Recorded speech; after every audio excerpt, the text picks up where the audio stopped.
કચ્છ જિલ્લાના છેવાડાના માનવી સુધી ગુણવત્તાસભર અને અસરકારક આરોગ્ય સેવાઓ પહોંચાડવાના ઉમદા આશય સાથે મુખ્ય જિલ્લા આરોગ્ય અધિકારી ડોક્ટર મિતેશ ભંડેરી તથા અધિક જિલ્લા આરોગ્ય અધિકારી ડોક્ટર અમીન અરોરા તાલીમ ભવન ખાતે સાથી અંતર્ગત વિશેષ તાલીમ કાર્યક્રમ યોજવામાં આવ્યો હતો।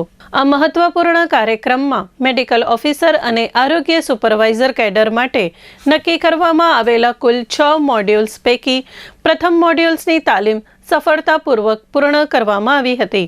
આ પહેલનો મુખ્ય ઉદ્દેશ આરોગ્ય સબ સેન્ટર આયુષ્યમાન આરોગ્ય મંદિર ખાતે કાર્યરત કોમ્યુનિટી હેલ્થ ઓફિસર, સ્ત્રી અને પુરુષ આરોગ્ય કાર્યકર અને આશા બહેનોની ટીમને ક્લિનિકલ ક્ષમતા અને સોફ્ટ સ્કિલ્સમાં સજ્જ કરી યુનિવર્સલ હેલ્થ કવરેજના લક્ષ્ય હાંસલ કરવાનો છે।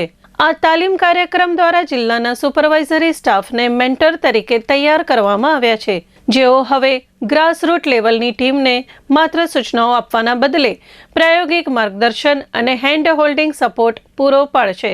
તાલીમ દરમિયાન ટીમના સભ્યો વચ્ચે સંકલનનો અભાવ દૂર કરવા, જવાબદારીઓની સ્પષ્ટ સમજ કેળવવા અને પરસ્પર ટીમ ભાવના વિકસાવવા પર ભાર મૂકવામાં આવ્યો હતો।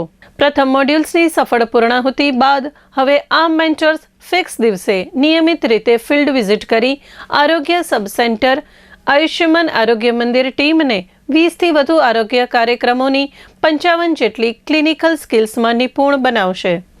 આ વૈજ્ઞાનિક અભિગમથી ટીમના સભ્યોનું કાર્યભારણ બર્નઆઉટ ઘટશે અને સેવાની ગુણવત્તામાં નોંધપાત્ર સુધારો આવશે।